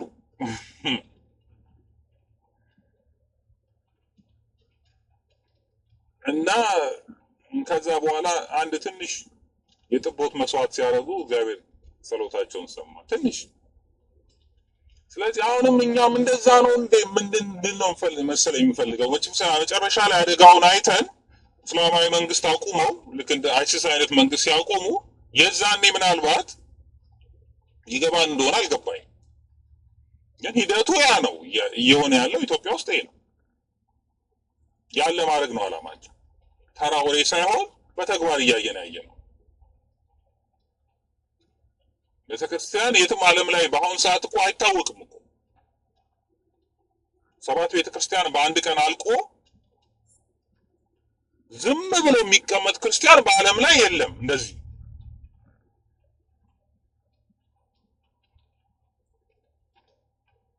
ስለዚህ እኛም ወደዛ መምጣት አለብን። እውነተኛ ልባችንን ወደ እግዚአብሔር መስጠት አለብን። አንተን ለኢትዮጵያ ኃይሏ ብለን ማመን አለብን እንደ አባቶቻችን። የዛኔ ስመጣ ሁሉ ነገር ከላያችን ይወገዳል። ይሄ ጭንቀቱ ምናምን የምትሉት ሁሉ ማንም ኃይል አይኖረውም። የዛኔ ልክ እነዚህ አንድ ጠቦት መስዋዕት አድርገው ምህረት እንደመጣላቸው ሁሉ እኛም ወደ እውነት መመለስ ከቻልን እግዚአብሔር ከኛ ብዙ የሚፈልገው ነገር የለም። ጠላቶቻችን ቦታ አይኖራቸውም። እንኳን እነሱ አይደለም ከዓለምን ሁሉ የነበረ ትልቅ ጠላት እንኳን ትልቅ መሳሪያ ይዘው የመጡትን እግዚአብሔርን ኃይል አድርገው ታቦታቸውን ይዘው መስቀላቸውን ይዘው ድል አድርገው ገና ሳይደርሱ ይዋጋል። ሰናክሬም እኮ ደብዳቤውን ነው የላከው። ስድቡ ላንተ ነው ብሎ ደብዳቤውን ጽፎ ላከው። እምነት እኮ ነው የሚያስፈልገው፣ መመለስ እኮ ነው የሚያስፈልገው ብሎ ደብዳቤውን ጻፈ። የሚካኤል አንድ ጋት ናት እንዳለ የሰናክሬምን ወታደር ያረገፈው። እንደዚህ ብለን እንመን። አባቶቻችን እንደዚህ ብለው ነው የሚያምኑት እኮ። ጠላቶቻችን በአንተ ነው የምንዋጋቸው ነው እኮ የሚሉ። ስለዚህ ክርስቲያኖች ለዚህ ደግሞ አንድ መሆን አለብን። እውነተኛ ወደ እምነታችን ወደ ሃይማኖታችን መመለስ አለብን። ካልሆነ አይሆንም።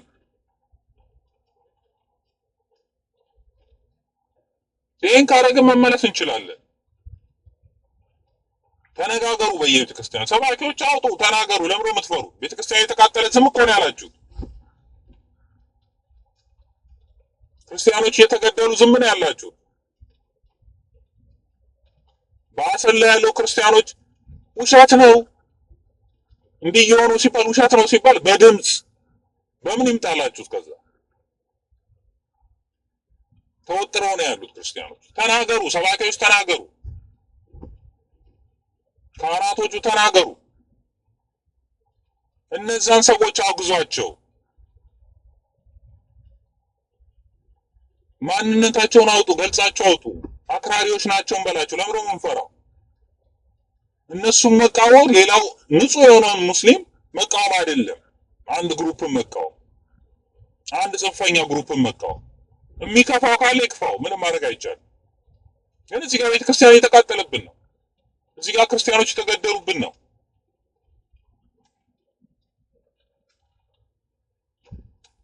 ይህንን መልእክት ማስተላለፍ አለብን። በዚህ መተባበር አለብን።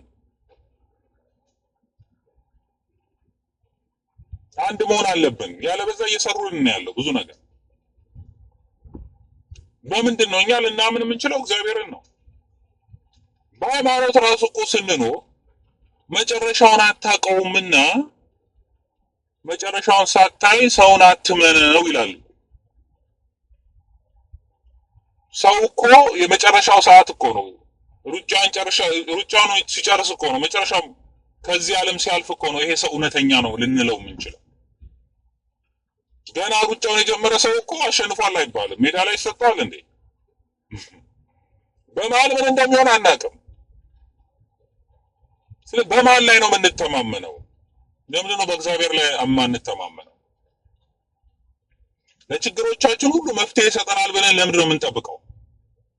እኛ እንደ ክርስቲያን አንድ ሆነን ካልቻለን መናገር የቋንቋ ፖለቲከኞችን መናገር ካልቻለን ልክ ነው በሃይማኖታችን ነው መኖር ያለብን እንደ አባቶቻችን ብለን ማለት አልነበረም እኮ። የቋንቋ ፖለቲካ መንግስት እኮ አልነበረም ኢትዮጵያ ውስጥ። አሁን ነው እኮ የመጣው። እነሱ እኮ የሚያወጡ ውሸታቸውን ነው። የኦሮሞ መንግስት የሚባል ነበረ፣ ንጉስ ነበረ። እስቲ እኔ ካለ ይሄ ነው ታሪክ ብላችሁ ንገሩ። የአማራ የሚባል ንጉስ አለ? የለም። የአማራ በድሮ ኮንቴክስቱ አይደለም። የድሮ ኮንቴክስቱ ክርስቲያን ማለት ነው። አሁን በሶሻሊስት አስተሳሰብ ደግሞ አማርኛ ቋንቋ የሚናገር አማራ ነው በሚለው አስተሳሰብ ካልሆነ በስተቀር ድሮ ክርስቲያን ማለት ነው።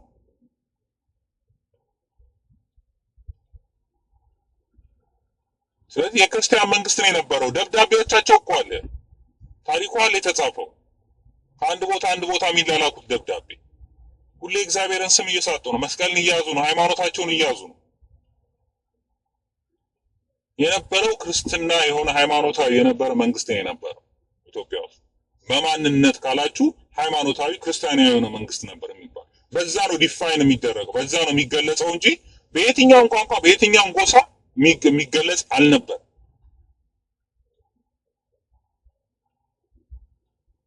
ሃይማኖት ነው ዋጋ የነበረበት። እነዚህ ሃይማኖት ዋጋ የሌለበት እግዚአብሔርን የማያምልኩ ሰዎች መጥተው ነው አሁን ይሄን የጎሳ እንቅስቃሴ የጀመሩት በ1960ዎቹ የተነሱ። ያ የጎሳ እንቅስቃሴ ደግሞ ለዚህ ጽንፈኛ አክራሪ ለሆኑ በተለይ ይሄ ነጃራ የሚባሉ ሶማሌ ውስጥ ቁጭ ብሎ ሲንቀሳቀስ የነበረ ሬዲዮ ሲያስተላልፍ የነበረ በሶማሌ ወረራ የተሳተፈ ነው ራሱ። ይሄ ድርጅት ተመቸው የኤትኒክስ ፖለቲክስ። ስለዚህ እኛ በኦሮምኛ ቋንቋ ተናጋሪነታችን ማጆሪቲውን ስለምንይዝ ይህን እንቅስቃሴ ከገፋንበት የመገንጠል ጥያቄ ከገፋንበት እስላማዊ መንግስት ማቋቋም እንችላለን። ይሄ ነው አላማቸው፣ ይሄ ነው ግባቸው እንጂ አንተ እንደው ከኛ ጋር ተስማምተው ይኖራሉ ምንጣፍ እንዳነጥፍላቸው ምናምን እናደርግላቸው የምትሉት ነገር አይሆንም። አንተ ሙስሊም እስካልሆንክ ድረስ ሃይማኖትን እስካልካልክ ድረስ ወይ አንገትህን ወይ ሃይማኖትህን ነው የሚፈልጉት። ይሄ ነው በቃ የነሱ አላማ።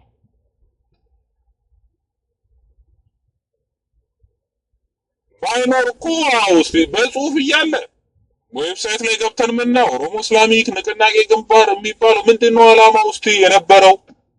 እነዚህ ሰዎች አሁን ከዛ አስተሳሰብ ወጥተዋል ወይ?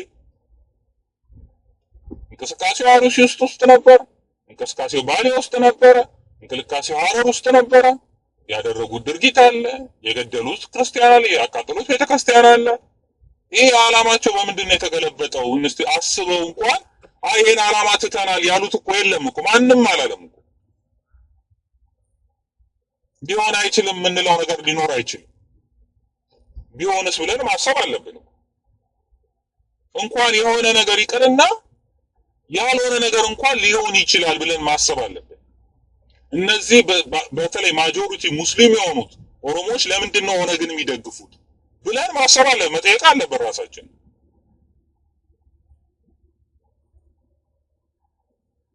ይሄን የምንጠይቅ ከሆነ ይሄን እንቅስቃሴ የመገንጠል ጥያቄ ለምንድን ነው የሙጥኝ ብለው የሚሄዱት? ለምንድን ነው ይሄን አዲስ አበባ ህዝብ ይውጣልን እያሉ አይደለም። አዲስ አበባ ህዝብ ምናምን ይላሉ። አዲስ አበባ ህዝብ ምናምን ማለት አይደለም። ክርስቲያን ይውጣልን ነው። 80% ማለት በቁጥር ነው የሚሄዱት እነሱ። አራርሳ የሚባለው ሰውዬ እየደጋገመ የኢትዮጵያ መንግስት የነበረው ታቦታዊ መንግስት ነው፣ ጽዮናዊ መንግስት ነው እያለ ሲናገር አለማለ በግልጽ። ምን ማለት ነው ይሄ? የክርስቲያን መንግስት ነው ማለቱ ነው። እነሱ ናቸው እኮ ይውጡልን የሚሉት። ስለ ጣይቱ ሐውልት መሰራት የሚከራከሩ ምንድን ነው? ጣይቱ እኮ ወደ ኋላ ከሄደን ዘራቸው የእጅ ኦሮሞ ናቸው አይደል? ስለ ኦሮሞነት አይደለም። እነዚህ ነገስታቶች የሃይማኖታዊ ማንነታቸው ነው። ሚኒሊክ ሙስሊም ቢሆኑ ኖሮ ዛሬ ስንት ነገር ይወራ ነበር፣ ስንት ነገር ይሰራ። አይደለም አንድ ሐውልት አይደለም 10,000 ሐውልት በተሰራ ነበር። ለግራኝ መሐመድ ሐውልት አድርገውለት የለ እንዴ ሶማሌ ውስጥ? አሁንም ለግራኝ መሐመድ ሐውልት ይሰራ እያሉ አይደል እንዴ ሀረር ውስጥ? ሰርተው ይሆናል፣ ሶማሌ ውስጥም ሰርተው ይሆናል።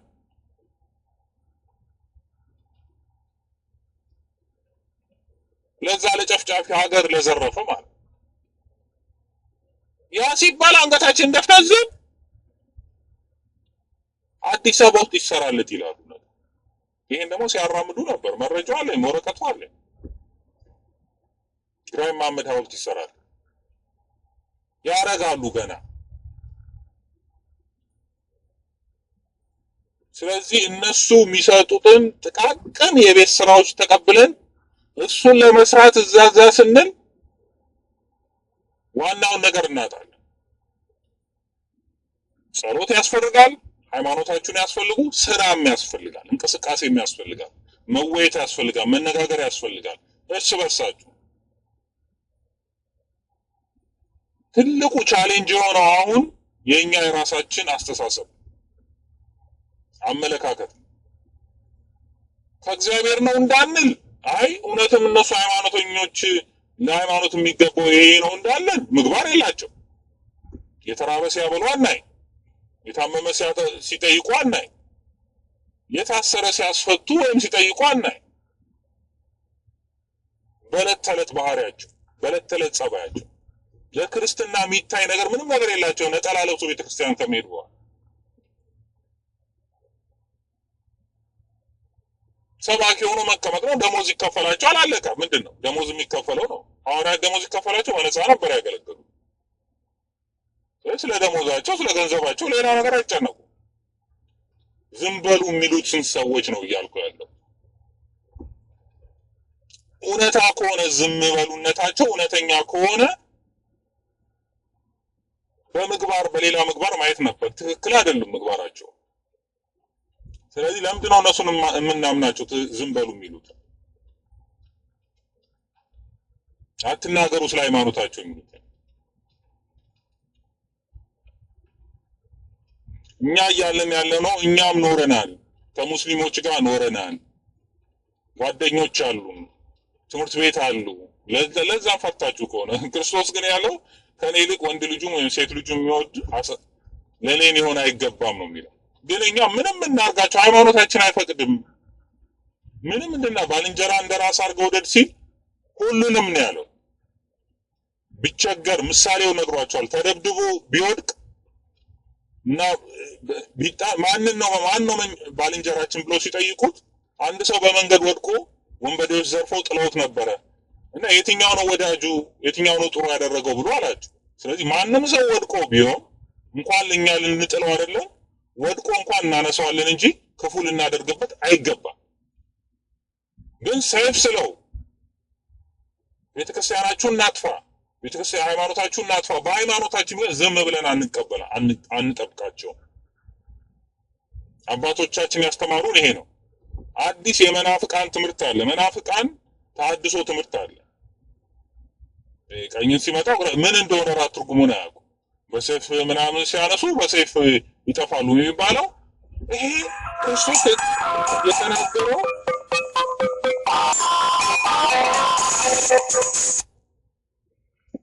ክርስቶስ በሰይፍ ምን ሰይፍን የሚያነሱ በሰይፍ ይጠፋሉ ያላቸው ለራሱ ለእስራኤላውያን ነው። እዛው ሮማውያን ጦርና ገመድ ይዘው መጡ ይላል። ለነሱ ነው ያላቸው እንጂ ክርስቶስማ ራሱን ማሳልፎ የሰጠው በኃይል አይደለም የሚሄደው። በፍቃዱ እኮ ነው የሚለው። በፍቃዱ እጁን ሰጣቸው ይላል።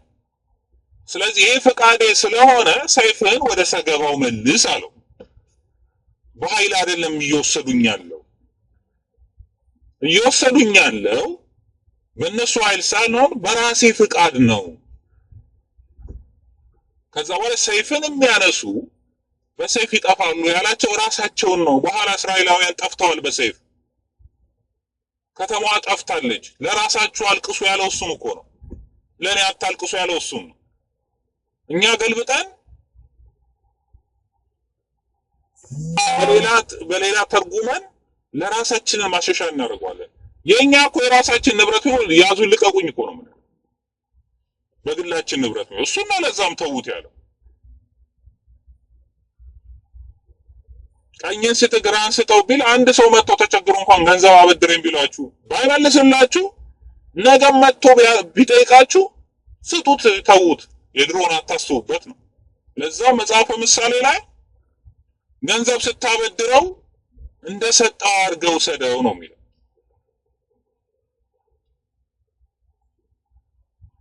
በእኛ መካከል የሚደረገውን በክርስቲያኖች መካከል የሚደረገውን በእኛነታችን ላይ የሚደረሰውን አደጋ አይደለም እያልን ያለው። ስለ ሃይማኖታችን በሚመጣ አደጋ ግን ዝም ብላችሁ እጃችሁን አጡና ተቀመጡ የሚል ነገር የለም። ይህም ክርስቶስ እየገረፋ ሰጥቶ አሳይቶናል። ለቤተ ክርስቲያን ቅናተኝነትን ማሳየት አለ። ዳዊት ለማን ነው የቀናው? ለእግዚአብሔር ስም ነው የቀናው። ይሄን ቀናተኝነትማ መርሳት የለብንም። አትግደል የሚለው ሕግ እኮ አለ እኮ። ዳዊት ጎልያድን ሲገል፣ ጎልያድ ግን ንጹህ ሰው ሆኖ አይደለም። ጎልያድ መጥፎ ሰው ስለሆነ ነው። በእስራኤላውያን ብቻ ሳይሆን በእስራኤላውያን አምላክ ላይ ስለተነሳ ለስሙ ቀናተኛው። ለእግዚአብሔር ቀናተኛ፣ ለእግዚአብሔር ስም ቀናተኛው ነው። ይሄንማ ማመን አለብን። ታዲያ እኛ የምናምነው ሌላ መሆኑ ነው። አዲስ እምነት መጣ ማለት ነው። ኢትዮጵያውያን አባቶቻችን የሚያምኑት ትክክል አይደለም። እና አቡነ ተክለ ሃይማኖት የሚያምኑት ትክክል አይደለም። እና አቡነ ገብረ መንፈስ ቅዱስ የሚያምኑት ትክክል አይደለም።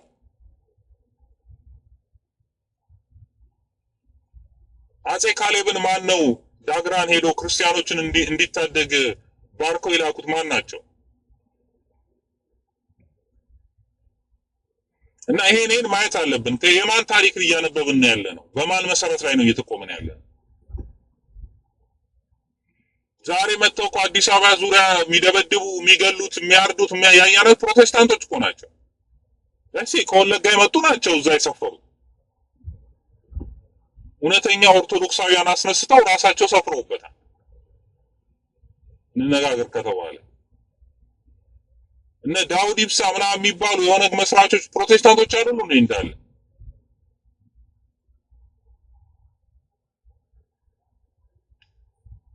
ለአንተ ግን ሌላ ትምህርት አስተምረዋል፣ ሌላ አዲስ የመናፍቃን ትምህርት።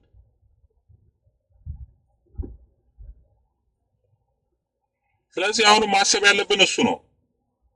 ራሳችን መጠየቅ አለብን። ለምንድን ነው እንደዚህ የምንኖረው ማለት አለብን። ስለዚህ በሃይማኖታችን መደራጀት አለብን። አንድ መሆን አለብን። ምንድነው የሚጎልብን?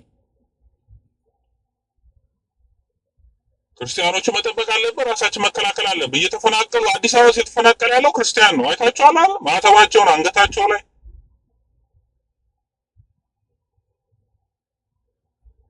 ገዳዮቹ ደግሞ እንደማን እንደሆኑ እያወቅን ነው፣ እያየን ነው። ሰባኪዎቹን እያየን ነው። ይሄን አርጉ፣ ይሄን ገደሉ፣ ይሄን ምናምን የሚሉት ማን ናቸው? ምድር ሃይማኖታቸው። ስለዚህ ኢትዮጵያ ውስጥ ያለው ፖለቲካ ሃይማኖታዊ ነው። ይሄን ሸሽተን የትም አንገባ። አዎ ሰርተውብናል። እና ኃይለ ሥላሴን ወንጀለኛ አድርገው፣ እነ ሚኒሊክን ወንጀለኛ አድርገው፣ አባቶቻችንን ሁሉ ወንጀለኛ አድርገው ሲያረጉ ምን ማለታቸው እንደሆነ አልገባንም። እኛንም እኮ ወንጀለኞች ናችሁ እያሉ ነው። እነዛ የሚወቀሱ ሁሉ በሃይማኖታቸው ምክንያት እየተወቀሱ ነው ያሉ። ማንም አይታወቁም ምንነታቸው እንኳን።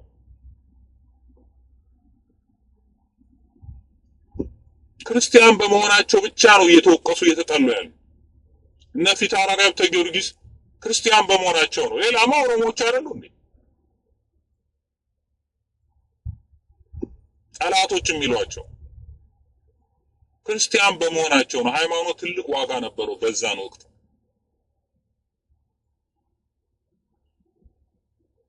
ስለዚህ የእነሱን ማንነት ጠላትን ማወቅ ግማሽ ድል ነው። ማንነታቸውን ማወቅ አለ። ኦነግ ስንል የአዲስ አበባ ሰፋሪ ምናምን እያሉ ምናምን የሚሉት ሰዎች እነማን ናቸው የሚሏቸው ማየት አለብን። ፊት ለፊት ማንነታቸው አለ። ዓላማቸው ምንድነው የሚለውን በጽሁፍ የተጻፉ ዓላማዎች አሏቸው። በድርጊት ያየናቸው ዓላማዎች አላቸው። ይሄን ግልጽ አድርገን ማውጣት አለብን። ማንም መጥቶ እንዲህ ነው ስላለ የሚሆን ነገር የለም። ሃይማኖት ምንድነው? ሃይማኖት ዋጋ አለው።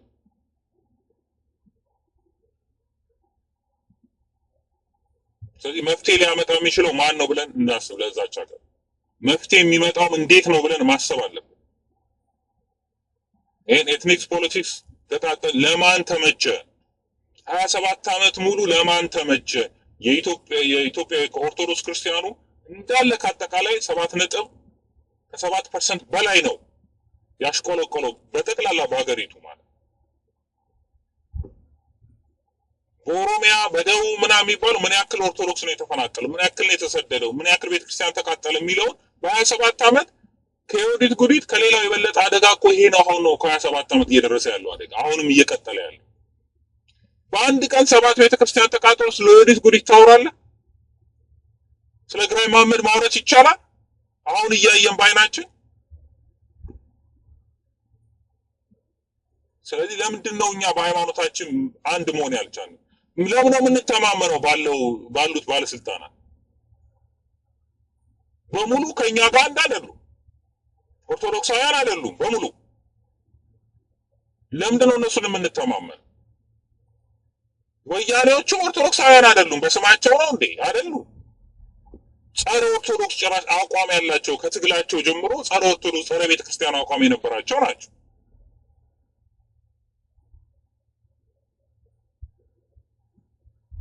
ስለዚህ ማለት አለብን፣ ማየት እንፈልጋለን።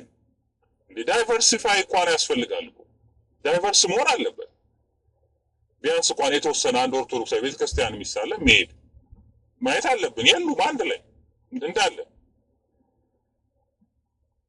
ስለዚህ ይሄን እውነታ መቀበል አለብን። ይሄን እውነታ አቀብለን ጠላቶቻችን ማን እንደሆኑ ለቤተክርስቲያንም ለሀገራችን ጠላት ማን እንደሆኑ አውቀን ለዛ መፍትሄ መነሳት የምንችለው መጀመሪያ ጠላቶቻችን የምናውቅ ነው። የእኛን ደካማ ጎን ማወቅ ስንችል ነው። ጥፋቱን ደግሞ ወደኛ ስናመጣ ነው። ሁሉ ጊዜ የማወራው ይሄንን እኛንን ጥፋተኛዎቹ መጀመሪያው። ስለዚህ ጥፋቱን ካመጣ ምንድነው ስህተታችን ብለን ከዛ ስህተታችን ታርመን ደግሞ ደካማና እንትኑ አንድ ላይ አድርገን መሄድ እንችላለን። ያ ነው መፍትሄው ይመጣ። ያለበለዚያ እንግዲህ እኔ እንግዲህ ያንን ኃላፊነት መናገር ነው። በተቻልኩት መጠን ህይወቴ እስካለ ድረስ ይሄ ነገር ከመናገርም ወደኋላ አለም። ምናልባት እሺ የሚል የሚሰማ ካለ የመነጋገር ጊዜ ውስጥ የመገለጹ ጊዜ ቅርብ ነው ብዬ አስባለሁ። እግዚአብሔር ይስጥልኝ ስለሰማችሁን። ከተቻላችሁ ሼር ብታደርጉት ደስ ይለኛል። አመሰግናለሁ። መልካም ቀን።